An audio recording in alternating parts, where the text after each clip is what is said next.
أعوذ بالله من الشيطان الرجيم بسم الله الرحمن الرحيم وبه نستعين وهو خير العين وصلى الله على رسوله الكريم وعلى آله الطيبين الطاهرين اللهم صل على محمد وآل محمد.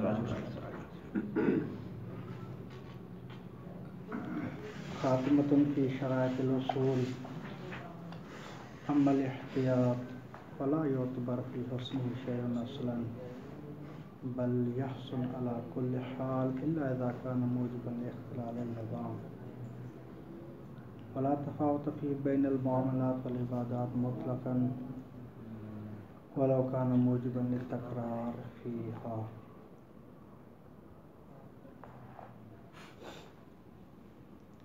بس ہم اصول عملیہ میں سے 3 اصول پڑھ چکے ہیں، برات اور اشتغال اور تیسرا کون سا ہے؟ تخیر. احسن، جزاک اللہ. ابھی خاتمہ بیان کر رہے ہیں تو بعض نے کہا کہ اگر آپ چاروں اصول عملیہ مکمل کر کے بعد میں آپ خاتمہ بیان کرتے، اور خاتمہ میں وہی شروط بیان کر رہے ہیں. بہرحال یہ مصنف کا اپنا معاملہ ہے کہ وسط میں بیان کرے یا ابتدا میں بیان کرے یا آخر میں بیان کرے. شرائط فی الاصول، یعنی اصول جو ہم نے پڑھے ہیں ابھی، ان کی شرائط کیا ہیں، یہ کب جاری ہوں گی، کب جاری نہیں ہوگی. تقریباً وہی باتیں تھوڑی تکراری ہیں کہ احتیاط کب جاری ہوتا ہے.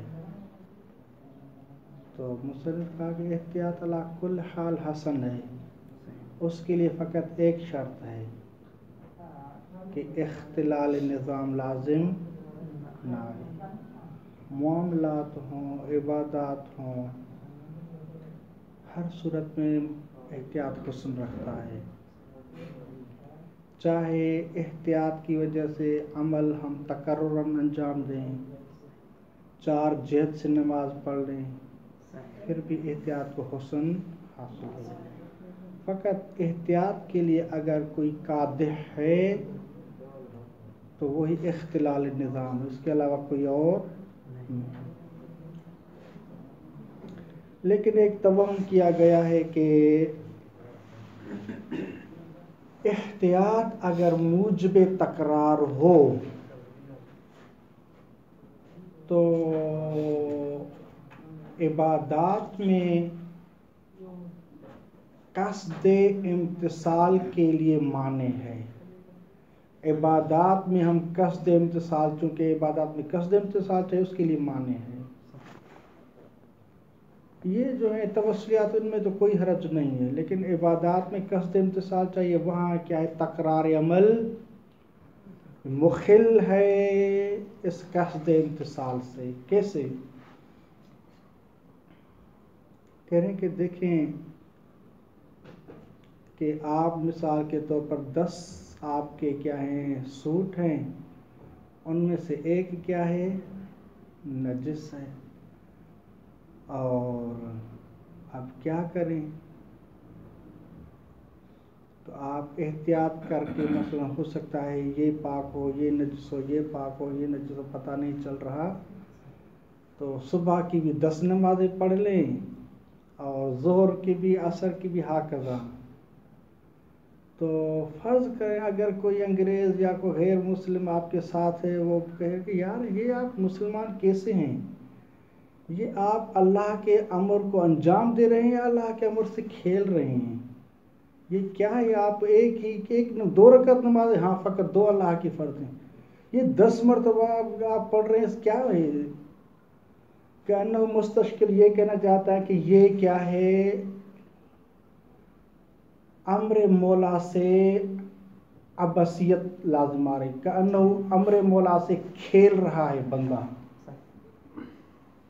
تو امر مولا سے کھیلنا اور اسی میں عبث کا یعنی لازم آنا، یہ قصد امتثال کے لیے مانع ہے. لہذا تکرار کیا ہے؟ قصد امتثال کے لیے مانے آپ عبادت میں انجام نہ دیں۔ اب مصنف اس کو دو طرح کے جواب دیتے ہیں۔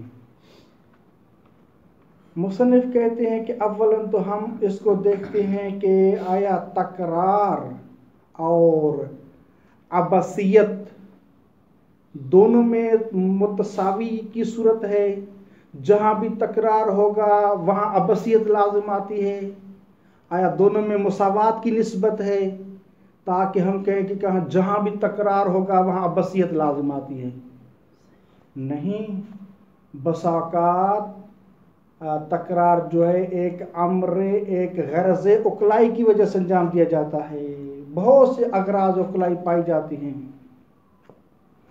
مثال کے طور پر اگر مثلا کوئی چاہتا ہے کہ میں فحص کر لوں اور پوچھ لوں کہ میرا کپڑا کون سا پاک ہے کون سا نجس ہے، ہو سکتا ہے اٹھانے کی وجہ سے مثلا کیا ہے کوئی بیمار ہے اس کو اٹھانا صحیح نہیں ہے، یا ایک کے اٹھانے سے دوسرے بھی اٹھیں گے، یا مثال کے طور پر اگر آپ جہت کو معلوم کرنا چاہتے ہیں کہ مثال دو جہت میں تردد ہے، تو آپ کو تفصیل علم تب ہوگا جب 1 گھنٹہ آپ راستہ طے کر لیں، بعد میں آپ کو معین پتہ چل جائے گا قبلہ اس طرف ہے یا اس طرف۔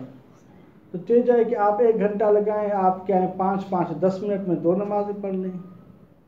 بہرحال بہت سے اغراض اقلائی موجود ہیں کہ جو موجب بنتی ہیں کہ یہ تکرار موجب عبث نہیں۔ ثانیاً ہم کہتے ہیں کہ یہ جو عبثیت اور لغویت ہے وہ امر مولا میں لازم آ رہی ہے فرض کرتے ہیں، یا اطاعت اور فعل اور امتثال میں لازم آ رہی ہے؟ تو ہم کہتے ہیں کہ کوئی بھی نہیں کہے گا کہ یہ امر مولا سے کھیل رہا ہے، امر مولا میں کیا یہ عبثیت لازم آ رہی ہے؟ نہیں، بلکہ اگر ہم اولاً تو نہیں مانتے، لو فرض کے مانتے ہیں تو یہ فعل اور امتثال میں لازم آ رہا ہے، اور اس کا امتثال بھی ایسے نہیں ہے، وہ امتثال امر مولا اور انقیاد مولا کی وجہ سے بار بار انجام دے رہا ہے، لہذا اس میں کوئی عبثیت لازم نہیں ہونی چاہیے۔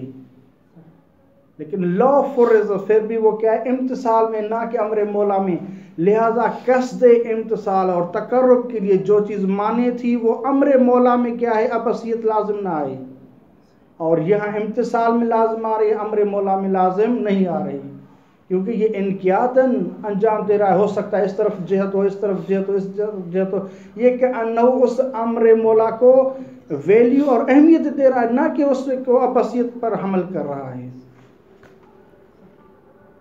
اور اس کے بعد پھر کہتے ہیں کہ یہ احتیاط حسن رکھتا ہے ولو، جس بار بار وہی پڑھ چکے ہیں، اگرچہ اس کے خلاف کیا حجت قائم ہو۔ مثال کے طور پر جس طرح عرض کیا تھا کہ الدعاء عند رؤیت الہلال، ولو اگر ایک روایت قائم بھی ہو جائے، صحیح فرض کرتے قائم بھی ہو جائے کہ واجب نہیں ہے، عدم وجوب پر ہے، لیکن ازرو یہ احتیاط اور انقیاد ہو سکتا ہے ہو۔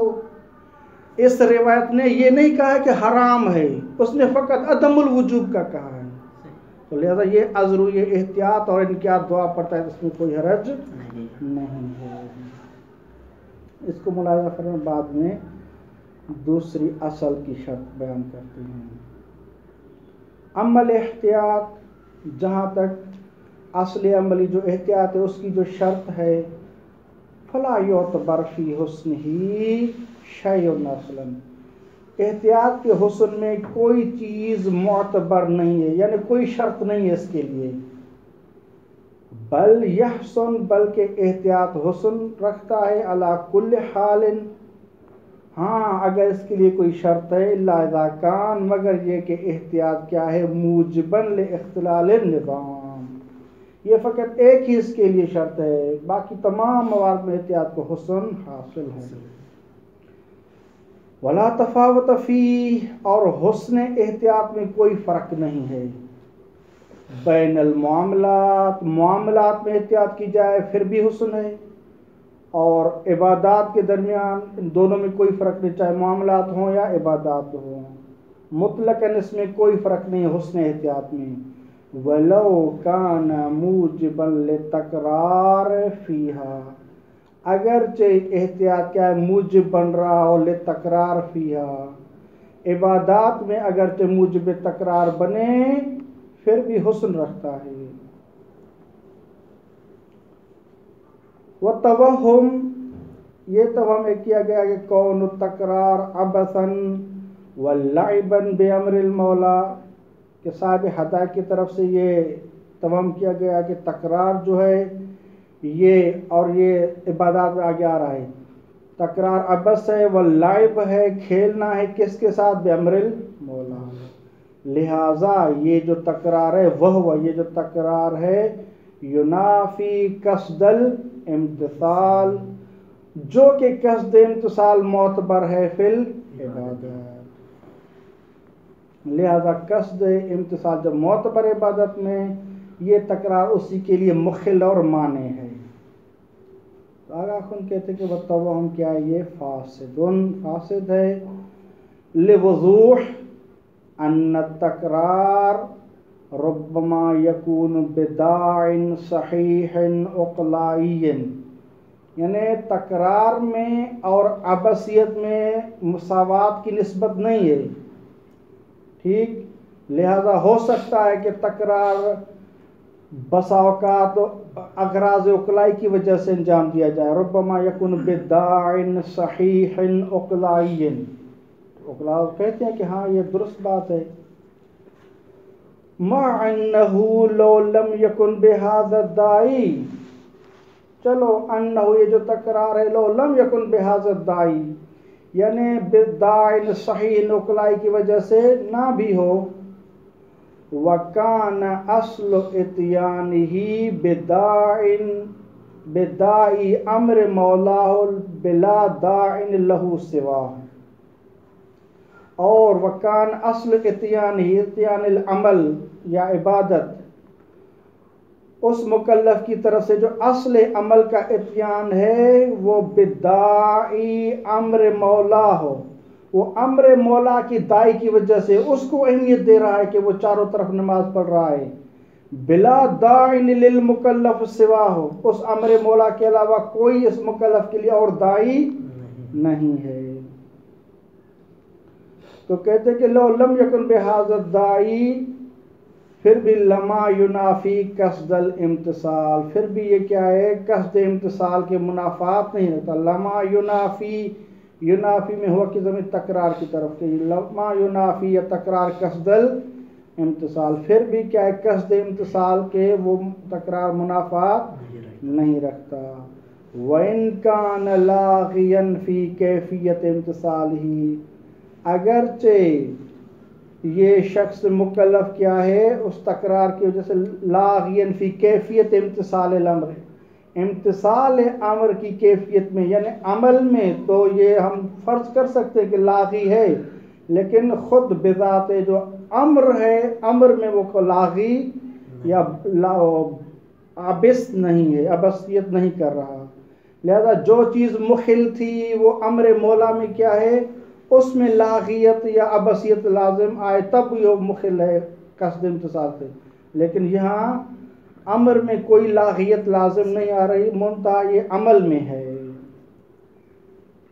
ففہم بل یحسن ایضاً، بلکہ احتیاط حسن رکھتا ہے، فی ما قامت الحجت علی البراءۃ عن التکلیف، اس صورت میں بھی جب حجت قائم ہو جائے علی البراءۃ عن التکلیف، یعنی مثلا ہم فرض کرتے ہیں کہ الدعاء عند رؤیت الہلال واجب ہے یا واجب نہیں ہے، یہاں حجت قائم ہے کہ علی البراءۃ تکلیف کے وجوب نہیں ہے، پھر بھی کیا ہے یہ حسن رکھتا ہے، لِأَلَّا يَقَعَ فِي مَا كَانَ فِي مُخَالَفَتِهِ عَلَى تَقْدِيرِ ثُبُوتِ مِنَ الْمَفْسَدَةِ وَفَوْتِ الْمَصْلَحَةِ، اور یہ جو احتیاط کر رہا ہے وہ اس وجہ سے کہ لِأَلَّا يَقَعَ الْمُكَلَّفُ، مکلف نہ پڑ جائے فی ما کان فی مخالفتہ، کس میں نہ پڑ جائے، ما کی آگے وہ من المفسدۃ و فوت المصلحت بیان آ رہا ہے کہ وہ مفسدہ میں یا فوت مصلحت میں نہ پڑ جائے، فی ما کان فی مخالفت التکلیف، اگر وہ تکلیف کی مخالفت کر بیٹھے اللہ تقدیر ثبوتی اللہ فرض کے تکلیف ثابت ہو تو وہ اس مفسدے میں نہ پڑ جائے، تو یہ اس وجہ سے کیا مکلف انجام دے رہا ہے، تو یہ حسن رکھتا ہے احتیاط۔ وَأَمَّا الْبَرَاءَةُ الْعَقْلِيَّةُ، اور ہم بار بار پڑھے ہیں کہ جو اصل برات ہے اس کے دو شعب ہیں، برات عقلیہ ہے یا برات شرعیہ ہے۔ جہاں تک تعلق ہے برات عقلیہ کا، تو آیا ہم اس کے لیے کوئی شرط قرار دیں گے یا شرط قرار نہیں؟ آگاہ کن کہتے ہیں کہ برات عقلیہ کے لیے شرط ہے، وہ کیا ہے کہ ہم فحص کریں گے پہلے کہ آیا کوئی حجت کوئی دلیل معتبر تو نہیں ہے۔ ایسا نہ ہو کہ ہم حجت کے ہوتے ہوئے دلیل معتبر کے ہوتے ہوئے ہم برات عقلیہ جاری کریں اور کہیں کہ نہیں یہ قابل بیان کبھی ہے، مجھے تو معلوم نہیں ہے لہذا میں برات جاری کروں گا۔ ایسی صورتحال نہیں ہے، بلکہ لابد کہ ہم برات عقلیہ جب جاری کریں تو دیکھیں، فحص کر لیں، فحص واجب ہے، فحص اس کے لیے شرط ہے کہ فحص کرنا شرط ہے، دیکھیں کہ حجت اور دلیل معتبر تو نہیں ہے۔ یہ کیوں شرط قرار دے رہے ہیں؟ وہ اس وجہ سے کہ ہم نے کہا ہے کہ عقاب بلا بیان قبیح، تو لہٰذا اس قاعدہ عقلیہ میں کہہ رہا ہے کہ بلا بیان قبیح، تو ہمیں فحص کرنا ضروری ہے کہ آیا کوئی بیان تو نہیں ہے۔ جب ہم فحص تام کر لیں گے اور یس ہو جائے گی کہ ہاں کوئی حجت نہیں ہے، کوئی دلیل معتبر نہیں ہے، اب عدم البیان جب متحقق ہوگا تب یہ قاعدہ ثابت ہو جائے گا ہاں اب بلا بیان ہے تو عقاب کبھی ہوگا۔ لہٰذا یہ جو عدم البیان ہے اس کو موضوعاً محرت کرنے کے لیے ہمیں حجت اور دلیل کی تلاش ضروری ہے، اس کو ملاحظہ کرنا۔ وَأَمَّا الْبَرَاءَةُ الْعَقْلِيَّةُ فَلَا يَجُوزُ إِجْرَاؤُهَا، اس برات عقلیہ کو جائز نہیں ہے کہ ہم جاری کریں إِلَّا بَعْدَ الْفَحْصِ، مگر یہ کہ ہم فحص کر لیں اولاً، اس کے بعد جاری کر سکتے ہیں۔ فحص کر لیں وَالْيَأْسِ، اور ہمیں مایوسی آ جائے، عن الظفر بالحجت علی التکلیف، حجت علی التکلیف پر رسائی سے اور کامیابی سے ہمیں مایوسی آ جائے کہ ہم نے حجت کو نہیں پایا، اب مایوس ہو گئے ہیں کہ بالکل نہیں ہے حجت، تب اس کو ہم جاری کر سکتے ہیں۔ کیوں یہ ہم شرط لگا رہے ہیں؟ لما مرت الاشارۃ الیہ، کیونکہ اس کی طرف اشارہ گزر چکا ہے کہ من عدم استقلال العقل بہا، کہ عقل مستقل نہیں ہے برات کے لیے الا بعدہما، بعد الفحص والیاس، کیونکہ عقلی قاعدہ کا موضوع ہی عدم البیان ہے، تو لہٰذا ہمیں حتماً و جزماً عدم البیان کو احراز کرنا ہے۔ اور عدم البیان کب محرز ہوگا؟ جب ہم ڈھونڈیں گے، فحص کریں گے، ہاں بالکل مایوس ہو گئے تو پھر عدم البیان متحقق ہوگا، تب ہم کیا ہے برات عقلیہ جاری کر سکتے ہیں۔ وَأَمَّا الْبَرَاءَةُ النَّقْلِيَّةُ فَقَضِيَّةُ إِطْلَاقِ أَدِلَّتِهَا وَإِنْ كَانَ هُوَ عَدَمُ الْاعْتِبَارِ الْفَاسِ فِي جَرْيَانِهَا، جہاں تک برات نقلیہ ہے تو کہتے ہیں کہ لو خلی و نفس، اگر ہم ان عدل نقلیہ کو حدیث رفع حدیث سعہ وغیرہ کو دیکھتے ہیں کہ انہو ان کا اطلاق پایا جاتا ہے، رفع عن امتی ما لا یعلمون، لہذا یہ شخص نہیں جانتا، یہ بھی رفع کی تحت کیا برات نقلیہ جاری کر سکتا ہے۔ ٹھیک، چاہے علم اجمالی ہو علم اجمالی نہ ہو، کچھ بھی ہو، کیا ہے اس میں اطلاق پایا جاتا ہے، بس آپ کو علم نہ ہو، آپ نہ جانتے ہوں، لہذا کیا ہے آپ برات نقلیہ جاری کر سکتے ہیں۔ لیکن کہا گیا ہے کہ اگرچہ یہ اس کا ظاہراً اطلاق ہے لیکن ہم دو دلیلوں سے اس کو تقیید کرتے ہیں، اور وہ دو دلیلیں اجماع اور عقل ہے۔ اجماع قائم ہے کہ آپ برات نقلیہ جاری نہیں کر سکتے ڈائریکٹ مستقیما بدون الفحص والیاس. ایسے ہی مثلا کوئی مجتہد بیٹھا ہوا ہے، فقیہ بیٹھا ہوا ہے، وہ کہے کہ ہاں مجھے نہیں معلوم اس دلیل کا، دلیل معتبر کا، برات جاری کر لو. نہیں ایھا الفقیہ، آپ پہلے فحص کر لیں. ہو سکتا ہے کہیں کتب مضان میں، روائی میں، کہیں اور مثلا آپ دیکھ لیں کہ آپ کو کوئی حجت معتبرہ مل جائے، فحص کر لیں، بعد میں آپ برات کو جاری کر لیں. لہذا یہاں اجماع موجود ہے جو کہ اس اطلاق کو تقیید دے رہا ہے. ثانیاً عقل بھی یہی کہتی ہے، دلیل عقل بھی یہی کہتی ہے کہ آپ مستقیماً ڈائریکٹ اسے برات نقلیہ کو جاری نہ کریں. عقل کہتی ہے، کیا کہتی ہے عقل کہتی ہے کہ دیکھیں آیا شبہات حکمیہ میں تکلیف کا وجود ہے یا نہیں ہے؟ ہاں، علم اجمالی ہے کہ ان میں لا بد لا محال کے اس میں تکلیف نہیں ہے. شبہات تحریمیہ اور شبہات وجوبیہ فرض کرتے ہیں بعض تو، اگرچہ شبہات تحریمیہ میں آیا ان شبہات میں کوئی بھی تکلیف نہیں ہے، ایک بھی تکلیف نہیں ہے؟ نہیں، لا بد علم اجمالی رکھتے ہیں کہ کیا یہاں تکالیف کا وجود ہے، لیکن ہمیں پتہ نہیں ہے کہ کتنی مقدار میں وہ ہے. لہذا یہ علم اجمالی مانے ہے کہ ہم مستقیماً برات نقلیہ کو جاری کریں.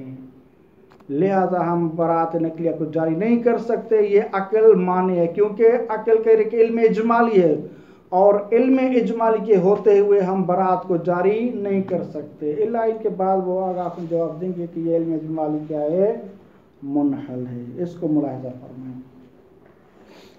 اما البراءۃ النقلیہ فقضیۃ اطلاق ادلتها، جہاں تک تعلق ہے برات نقلیہ کا تو فقضیۃ اطلاق ادلتها، ادلہ برات نقلیہ کے اطلاق کا جو تقاضا ہے، وَإِن كَانَ هُوَ عَدَمُ اعتبار الفحص فی جریانها، اگرچہ ان ادلہ برات نقلیہ کے اطلاق کا تقاضا کیا ہے، ہوا عدم اعتبار کی شرط نہیں ہے فحص فی جریان یا فی جریان برات نقلیہ، کہ جس طرح فحص واجب نہیں ہے، معتبر نہیں ہے، کما ہوا حالها فی شبہات الموضوعیہ، جس طرح کہ ہم شبہات موضوعیہ میں برات نقلیہ جاری کرتے وقت فحص کو لازم اور معتبر نہیں جانتے، ہاکذا بھی ہم اس اطلاع کا تقاضا یہ ہے کہ یہاں ہم فحص کو واجب اور معتبر نہ گردانیں. الا عدلہ کا تقاضا تو اطلاع کا یہ تھا کہ فحص واجب نہیں، الا انہ استدل علی اعتبارہ، مگر یہ کہ استدلال کیا گیا ہے علی اعتبارہ کہ فحص واجب ہے، بالاجماع و بالعقل. یہ دو دلیلیں ہیں، اجماع اور عقل، یہ دو دلیلوں کی وجہ سے اس اطلاع کو تقیید دی جا رہی ہے کہ نہیں، ایسے نہیں ہے کہ مطلقاً ہم برات نقلیہ جاری کریں گے، بلکہ برات نقلیہ کے جریان میں بھی فحص معتبر اور شرط ہے، اجماع کی روح سے اور عقل کی روح سے.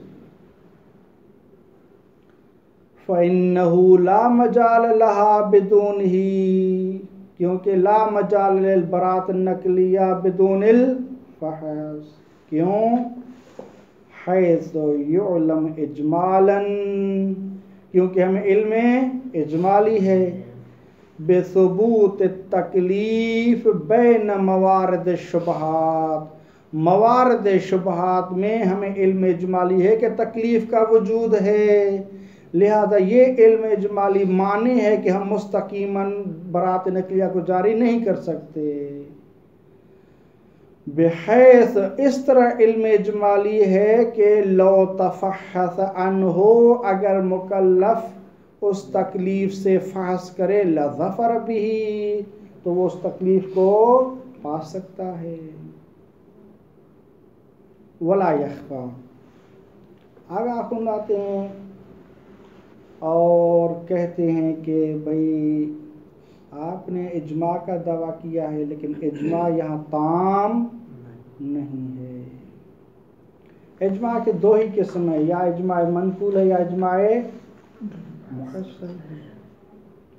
اجماع منقول تو ویسے ہی بیچارہ کیا ہے، لنگڑا ہے، وہ اس کی حجیت بہت ہی پریشان رہتی ہے، وہ کمزور ہے۔ باقی رہا تعلق اجماع محصل کا، اس میں ہے اجماع محصل بھی حجت ہے جب مسئلہ محض شرعی ہو۔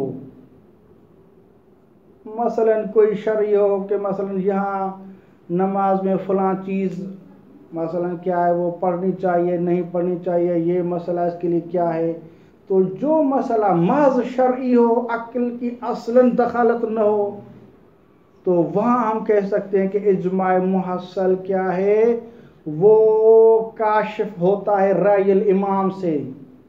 تعبداً ہم تسلیم کر سکتے ہیں کہ یہاں کیا ہے، کشف ہو امام کی رائے، کیونکہ مسئلہ محض کیا ہے، شرعی ہے، عقل کی کوئی دخالت نہیں۔ لیکن جہاں تک ہم کہتے ہیں کہ اگر ایک مسئلہ متمحض فی شرعیت نہیں ہے، یعنی خالصتاً شرعی مسئلہ نہیں ہے، کیونکہ یہاں کیا ہے، عقل کی بھی دخالت ہے، عقل بھی یہاں فیصلہ کر لیتی ہے، تو ہم کہتے ہیں کہ اگر ایک شخص نے اجماع محصل بھی کیا ہو، جمیع فقہا سے کیا آراء کو حاصل بھی کیا ہو، لیکن پھر بھی یہاں احتمال اور قوی احتمال رہتا ہے کہ ان مجمعین کی جو رائے ہے وہ ہو سکتا ہے اس کی استناد عقل ہو، وہ عقل کی وجہ سے فحص کو لازم قرار دے رہے ہیں، لہذا یہ اجماع کیا ہے، حجت نہیں، مدرکی بن جاتا ہے۔ اس کو ملاحظہ فرمائیں۔ ولا یخفا، اور یہ مخفی نہ رہے کہ ان الاجماع ہا ہونا، یعنی اس مسئلے میں کہ فحص واجب ہے یا واجب نہیں ہے، براءت شرعیہ میں فی مسئلہ شبہ حکمیہ، ان الاجماع ہا ہونا غیر حاصل، حاصل نہیں ہے، وَنَقْلُهُ لِوَهْنِهِ بِلَا طَائِلٍ، جہاں تک نقل اجماع کا تعلق ہے، یعنی منقول کا، لِوَهْنِهِ، وہ اپنے وہن اور کمزوری کی وجہ سے کیا ہے، بلا طائل، وہ فائدہ مند نہیں ہے۔ فَإِنَّ تَحْصِيلَهُ فِي مِثْلِ هَذِهِ الْمَسْأَلَةِ، اور ہم نے کہا تھا اجماع اس مسئلے میں حاصل نہیں ہے، یعنی اجماع اگر کہیں کہ محصل وہ حاصل نہیں ہے، حجت نہیں ہے، وہ اس وجہ سے کہ فَإِنَّ تَحْصِيلَهُ، اجماع کی تحصیل، فی مثل هذه المسئلہ، اس مسئلے کی مثل، اس مسئلے کی مثل یعنی کیا، وہ ایسا مسئلہ ہے کہ وہ متمحض فی شرعیت نہیں ہے، یعنی خالصتاً شرعی نہیں ہے، بلکہ یہ ایک ایسا مسئلے میں اجماع کا حاصل کرنا کہ مما للعقل الیہ سبیل، کہ جس میں عقل کی کوئی رسائی ہے، تو تحصیل کرنا صعب و مشکل ہے۔ لیکن ہم اولین یہ دعویٰ کرتے ہیں کہ لو لم یکن عادتاً بمستحیل، اولاً ہم کہتے ہیں کہ مستحیل ہے کہ اجماع کو حاصل کیا جائے، اولاً یہی دعویٰ ہے، اگر ہم یہ دعویٰ نہ کریں تو ثانیاً ہم کہیں گے کہ مشکل ہے، صعب ہے۔ کیوں یہ مستحیل ہے، عادتاً یا صعب ہے، وہ اس وجہ سے کہ لقوت احتمال، یعنی احتمال قوی ہے، بلکہ ہم کہہ سکتے ہیں کہ 75% کیا ہے، ہم یہ احتمال دے سکتے ہیں، ان یکون المستند للجل معظم فقہا، یعنی 90% فقہا جو معظم ہیں، ان کی جو مستند ہے لول الکل، یعنی کہ یہاں وہی کہنا چاہتے ہیں کہ اولاً تو ہم سب علماء سے کے لیے یہی کہیں گے کہ سب علماء کی استناد وہی عقل ہے، اگر ہم اس دعویٰ سے ہاتھ اٹھا لیں لول الکل کہیں، لیکن پھر بھی کہیں گے کہ مستند جل کی کیا ہے، ہوا ما ذکر من حکم العقل، کہ مستند وہی ہے کہ جو گزر چکا کہ حکم عقل یہاں موجود ہے۔ وَأَنَّ الْكَلَامَ فِي الْبَرَاءَةِ، جہاں تک آپ نے کہا تھا کہ عقل ہمیں منع کر رہی ہے کہ ہم مستقیماً برات نقلیہ جاری نہ کریں کیونکہ یہاں علم اجمالی ہے. تو آغا خند کہتے ہیں کہ علم اجمالی منحل ہے. کیا ہے؟ منحل ہے. اور ہم جو برات نقلیہ جاری کرتے ہیں وہ اطراف علم اجمالی میں جاری نہیں کرنا چاہ رہے، بلکہ ہم جو برات جاری کرنا چاہتے ہیں وہ شبہات بدویہ میں جاری کرنا چاہتے ہیں. لہذا علم اجمالی کیا ہے؟ منحل ہے. اور علم اجمالی جو تحلیل شدہ ہو وہ اس کی طاقت نہیں، اس کی تقاضا نہیں ہوتی کہ وہ آپ کیا ہیں یہاں آپ پر واجب ہے آپ فحص کر لیں. انحلال شدہ جو ہوتا ہے وہ کانہ مرے ہوئے اس شخص یا اس جاندار کی طرح ہوتا ہے. یہاں تو ویسے بھی فحص ممکن نہیں رہے گا نا پھر. جی فحص تو ویسے بھی ممکن یہاں پر نہیں رہے گا نا، کیونکہ پہلے سے ہم نے فحص کیا، منحل ہو گیا علم اجمالی، منحل ہو گیا، اب موضوع نہیں رہے گا نا. اور یہ کہ ہم پڑھ چکے ہیں ابھی کیا ہے علم اجمالی کی بحث میں کہ دو میں سے مثلا ایک نجس اور ایک محل ابتلا سے خارج ہو جاتا ہے، تو پھر کیا آیا علم اجمالی پھر بھی منجز رہے گا؟ علم اجمالی کیا ہے؟ اور منجز نہیں رہے گا کیونکہ محل ابتلا سے خارج ہے. تو یہاں بھی کہتے ہیں کہ ایسی صورتحال ہے کہ بعض کیا ہیں ہم کہہ سکتے ہیں کہ ہمارے محل ابتلا سے خارج ہیں. لہذا جب بعض ہمارے محل ابتلا سے خارج ہیں تو بعض میں برات جاری کرنا آیا اس کے لیے کوئی معنی ہے؟ کوئی معنی نہیں ہے.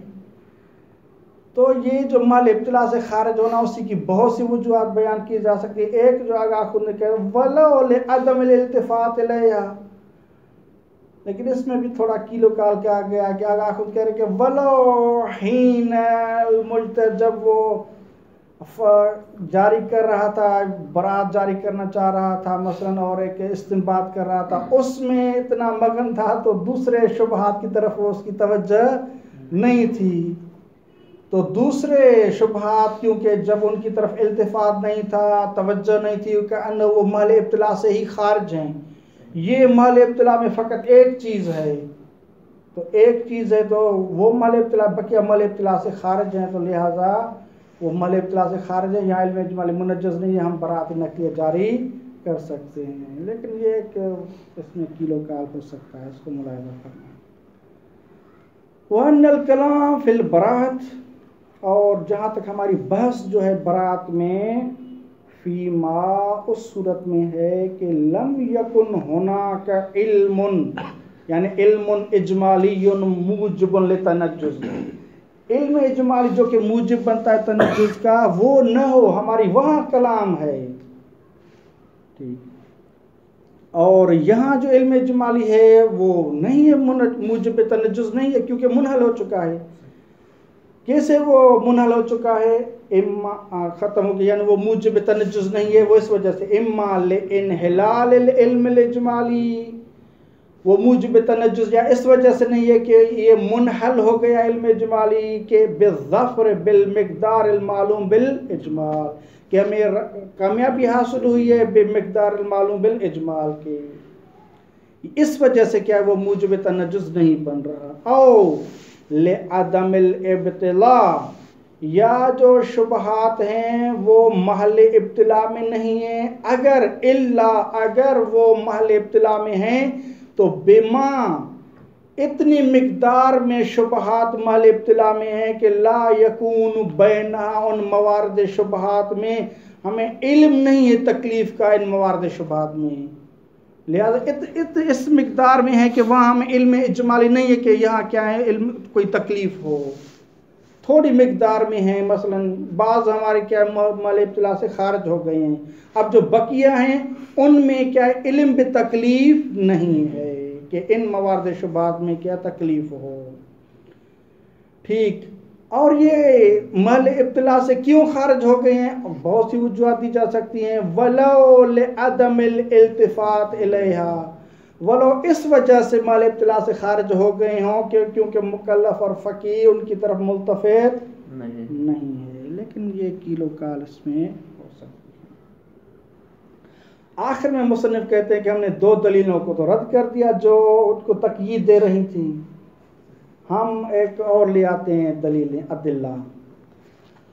وہ عدلہ یہ ہیں کہ ہمارے پاس بہت سی روایات ہیں، ہم روایات کو ہم دیکھیں تو تواتر معنوی کی حد تک ہیں، تواتر لفظی کی دعویٰ نہیں کرتے، تواتر معنوی کی حد تک ہیں، جو کہہ رہی ہیں کہ تفقہ واجب ہے، تعلم واجب ہے، ٹھیک؟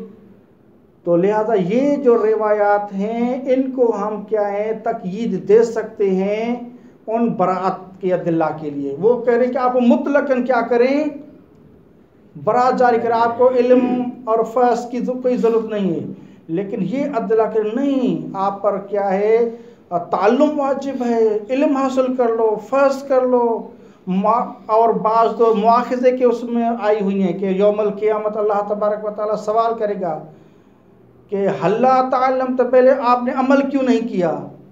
تو وہ کہے گا کہ میں نے اس وجہ سے نہیں عمل کیا کہ مجھے علم نہیں تھا۔ تو پھر اللہ تبارک و تعالیٰ کہے گا کہ پھر آپ نے علم حاصل کیوں نہیں کیا؟ تو اس قسم کی روایت دلالت کر رہی ہیں کہ علم حاصل کرنا ضروری تھا، علم کے بغیر ایسے ہی برات جاری کرتے جائیں یہ درست نہیں ہے۔ تو یہ اخبار کا جو ظہور ہے، ان ظہور کی وجہ سے ہم ان اخبار جو مطلق ہیں اخبار برات ان کو تقیید دیں گے۔ بعض نے کہا کہ نہیں، یہ جو روایت آپ بیان فرما رہے ہیں کہ یہ علم اجمالی کے مورد میں ہیں، کہ مثلا ایک شخص کو علم اجمالی تھا، مثلا کہ مجھ پر تکلیف ہے، صلاۃ ہے، فلاں ہے، لیکن بعض نے سستی کی اور احتیاط نہیں کی، ایسے ہی وہ برات جاری کرتا گیا۔ تو آگاہ کن کہتے ہیں کہ یہ بعید ہے کہ یہ کیا ہے علم اجمالی کے مورد میں، ان کا جو ظہور ہے وہ ظہور اسی میں ہے کہ یہ علم اجمالی کے مورد میں نہیں ہے، بلکہ یہ کیا ہے شبہات بدویہ میں، کہ وہاں آپ ابتدانی کیا ہے تعلیم حاصل کر لو، تفقہ کر لو، نہ یہ کہ مثلا پہلے اجمالی تھا، نہیں، ابتدا سے ہی وہ تعلیم کی طرف کیا ہے وہ تحریض اور باعثیت میں تھی یہ اخبار۔ فالاولا الاستدلال للوجوب، پس بہتر ہے کہ استدلال کیا جائے للوجوب الفحص، کہ فحص واجب ہے قبل جریان برات نقلیہ، کہ برات نقلیہ کے جاری کرنے سے پہلے فحص کرنا واجب ہے۔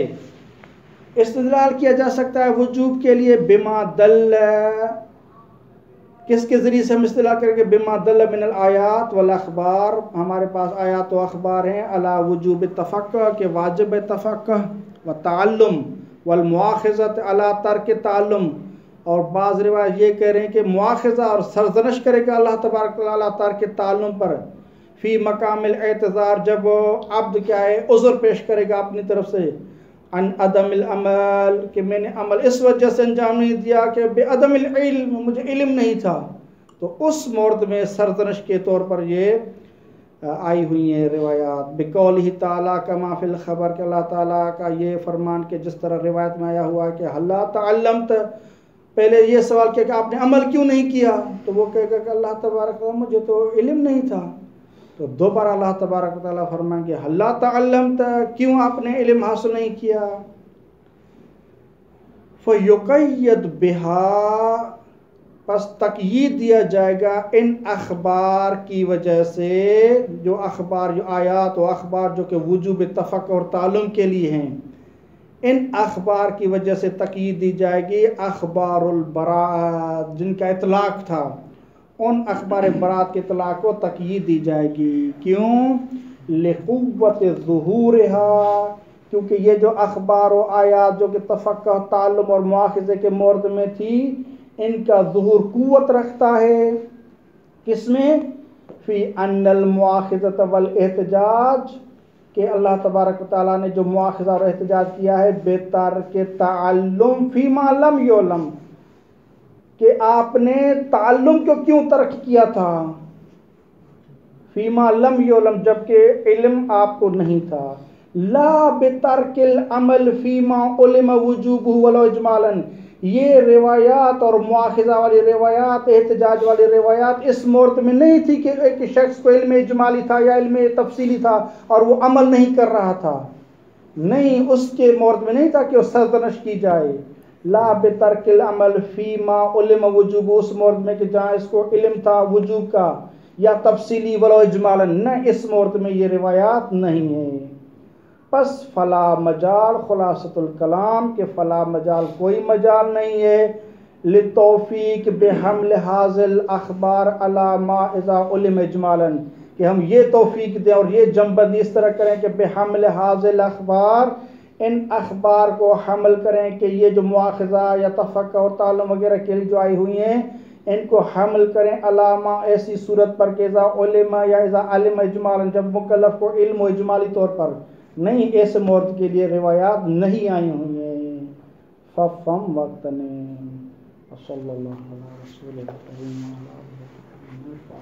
اللهم صل على محمد وآل محمد وعجل فرجهم.